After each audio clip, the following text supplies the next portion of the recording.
Serial killers. Every true crime buff knows all about them, and they often debate who the worst of the worst actually is. Ted Bundy's trial was probably the most highly publicized in history, and Jeffrey Dahmer's twisted appetites were tabloid fodder for years. Neither of them, however, reached the shocking number of murders that one serial killer reached in the Pacific Northwest. He stalked Washington for decades, leaving a trail of bodies in his wake. The media called him the Green River Killer, and he almost got away with everything. It was the early 1980s in King County, Washington, and horror was about to come to the winding Green River. The long river snakes from the rural areas of northwest Washington to the bustling city of Seattle and forms the approach to the former logging area of Stampede Pass. But for a group of children playing along the river on July 15, 1982, it would be the end of innocence. They discovered the body of Wendy Caulfield, a 16-year-old from nearby Puyallup, floating in the river. An investigation quickly began, but no leads were found to her killer.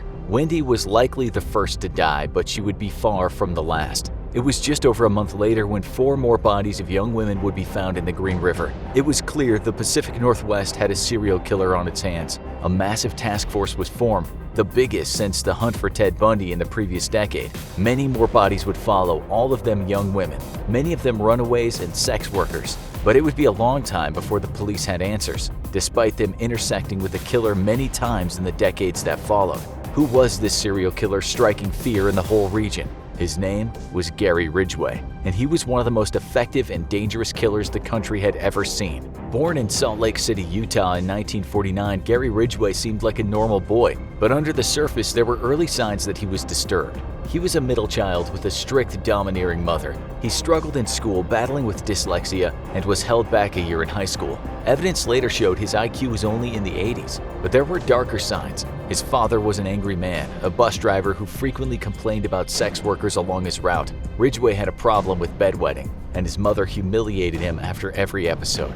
Gary Ridgway's journey to becoming a killer would begin early, when he was still a teenager. Ridgway liked hurting things from an early day, starting with shooting birds with a BB gun. But he had a taste for bigger prey, and one day when he was still in high school, he approached a random 6-year-old boy with a knife and stabbed him, deep enough to injure the boy's liver. The boy, who asked to remain anonymous, remembers asking Ridgway, "Why did you kill me?" He survived but spent several weeks in the hospital. Ridgway was never caught for the attack, and the victim realized years later that he had almost become the first murder victim of the Green River Killer. What made Ridgway so dangerous? He knew how to bide his time. After his first foray into attempted murder, Ridgway seemed to be slipping back into normal life. He graduated high school, married his high school girlfriend Claudia Craig, and joined the Navy. It was 1969 and he was soon sent to Vietnam. But while wartime was a formative experience for many young men, for Ridgway it would lead him further down the path to becoming a serial killer. Like many young soldiers, he had frequent sex with local sex workers, contracting gonorrhea. This enraged him, but not enough to stop doing it. And when he returned from Vietnam, he discovered his wife had been having an affair, leading to the end of their marriage. The combination of Ridgway's resentment toward his mother and his wartime experiences were about to collide. He soon married again, a woman named Marcia Winslow, and had a son. But she noticed disturbing signs of the monster he would become. Sometimes he was pious, obsessively reading the Bible aloud and preaching to the neighbors. Other times he would become inexplicably violent, even putting Marcia in a chokehold at one point. He would get randomly emotional, crying during sex, and if there was one thing he loved talking about, it was sex. He would frequently demand it, sometimes in a public place, and he was obsessed with the local sex workers. He seemed to hate them and want them out of his neighborhood, but he couldn't seem to stop patronizing them. His anger and obsession built until it exploded in a cocktail of violence. No one knows why Gary Ridgway decided to start killing, but when he did, he acted like he had been planning it all his life. He stalked Seattle and Tacoma, primarily among Pacific Highway South, where young sex workers and teen runaways could easily be found. He had a manipulative go-to move, a picture of his son that he always kept on him. He would introduce himself to the woman he had decided to target, showing them a picture of his son to get them to trust him and let down their defenses. He'd invite them into his truck. It would be the last decision they ever made. Sometimes Ridgway would drive them home, sometimes he would drive them to the woods, sometimes he'd decide to do the deed right there. But what came next was always the same, and his chosen victim would have sex, and midway through, he would make his move. He wrapped his forearm around their neck and pulled as hard as he could, killing them from strangulation. He would then drive them to a dumping ground and hide their bodies. He started in the Green River, but eventually started dumping bodies in more wooded areas and near the local airport.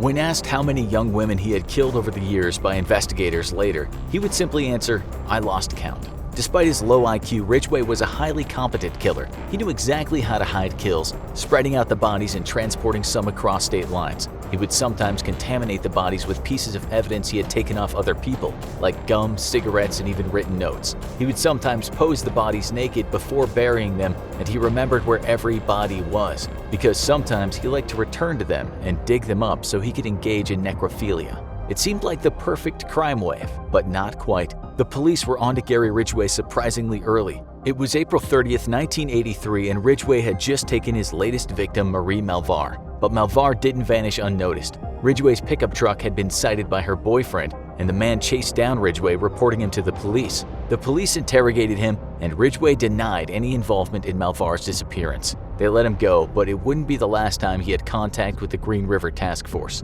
But the next time, he would come looking for them.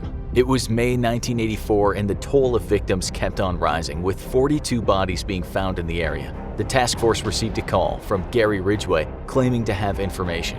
He was still on the radar of the officers after their last encounter, and they made him pass a polygraph test before they'd work with him.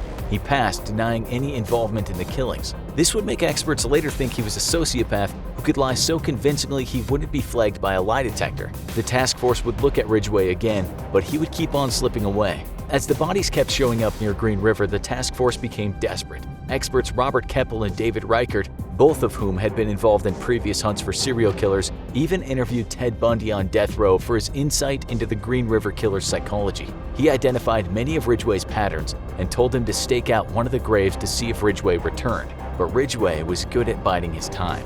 While many serial killers escalate until they get caught, Green River had a pattern and he stuck to it. His third wife, Judith Mawson, who he married in 1985, realized years later that he'd been pulling off killings right under her nose. When the carpet disappeared, she didn't give it a second thought until investigators told her he had likely removed it to wrap up a body.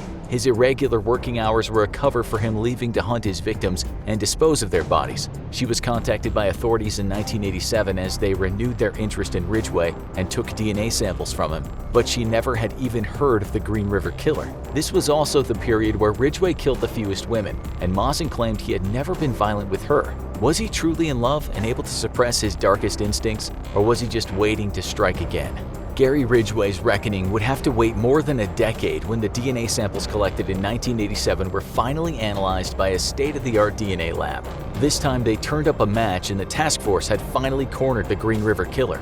Ridgway was keeping a low profile working at a truck factory, and his co-workers must have been very confused when their workplace turned into the biggest police raid the country had seen in a long time. They swept in and arrested Ridgway, charging him with 4 of the murders, only the first they had been able to link him to. It was going to be the trial of the century, or would it? When a prolific serial killer is arrested, most would expect him to be held in the most high-security prison possible. That wasn't the case here, as a little over a year into his pre-trial detention, Ridgway was moved to a medium-security prison. Soon it was announced that he had reached a plea deal with prosecutors. In exchange for the death penalty being taken off the table, Ridgway would plead guilty, receive life in prison, and name every single one of his victims to give closure to the families. The true scale of the Green River Killer's crimes were about to be revealed. In total, Gary Ridgway pled guilty to the murders of 48 women, making him one of the most prolific serial killers in American history. He was sentenced to 48 consecutive life sentences plus 10 years for evidence tampering for every victim.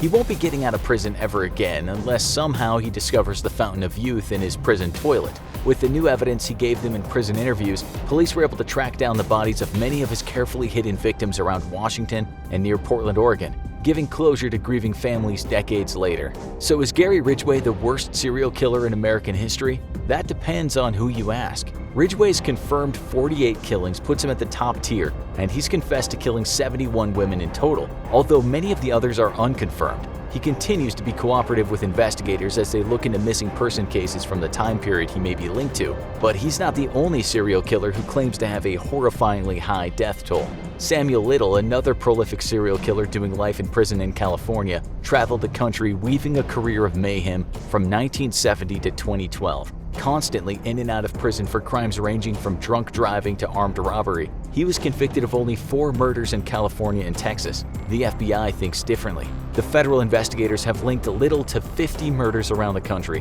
which would eclipse Ridgway's mark if proven accurate. But many of those killings happened decades ago and don't match a specific serial killer's MO. Little also targeted women, but didn't have as uniform a technique as Ridgway. If you ask Little, he'll tell you a different story. He boasts killing over 90 people, but many cannot be confirmed. So who is the worst serial killer in American history? Both men are doing life in prison. Both claim many more killings than they've been convicted of. Both are in their senior years, and the odds are the truth will go with both men to their graves. If you ask the people around the Green River in Washington, they'll tell you that Ridgway's reign of terror is something they'll never forget. Want to know more about one of the most dangerous serial killers in American history? Check out America's Most Evil Serial Killer, Ted Bundy. And for one that was never caught, why not watch The Most Infamous Serial Killer? Why was he never found?